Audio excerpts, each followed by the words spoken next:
ጌታችን ክርስቶስ የሚያወርሰንን ተስፋ መንግስተ ሰማያትን እንወርሳለን። እሷን ለመውረስ እኮ ነው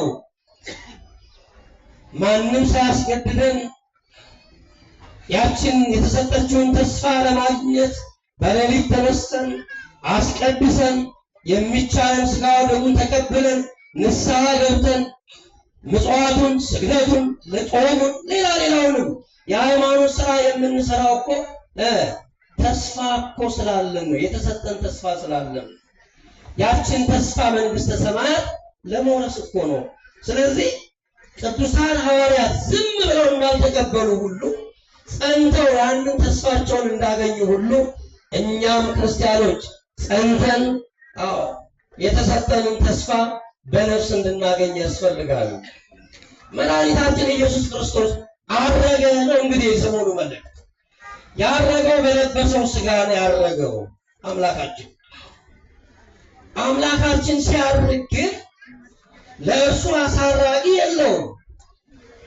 እሱ በኃይሉና በስልጣኑ ከሞት ተለይቶ እንደተነሳ ሁሉ አሁንም ሲያርግ በኃይሉና በስልጣኑ ነው ያረገው። አሳራጊ የለውም። እርሱ ነው አሳራጊው። ነገር ግን በመጽሐፍ ቅዱስ በብሉይ ኪዳንም በሐዲስ ኪዳንም ያረጉ አሉ። እነሱ አሳራጊያቸው እሱ ግን ማንም አሳራጊ የለውም።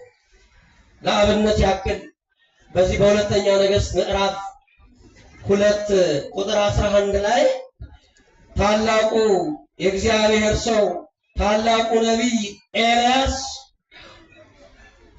በእሳት ሰረገላ በአውሎ ነፋስ አረገ የሚለው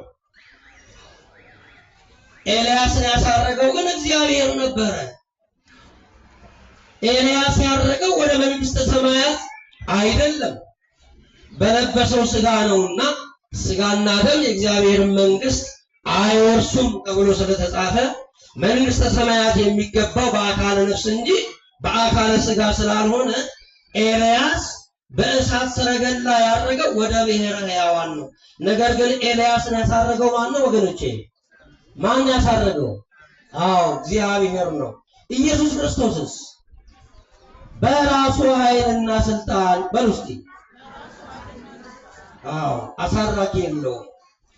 እነ ኤልያስን ግን ያሳረገ እሱ ነው፣ እግዚአብሔር ነው። አስቀድሞ ከአብ ከመንፈስ ቅዱስ ጋር ሥጋን ከመልበሱ በፊት ከአብ ከመንፈስ ቅዱስ ሳይለይ ከዓለም በፊት ያለ የነበረ ስለሆነ ከዓለም በኋላም ሥጋን ለብሶ ከላይ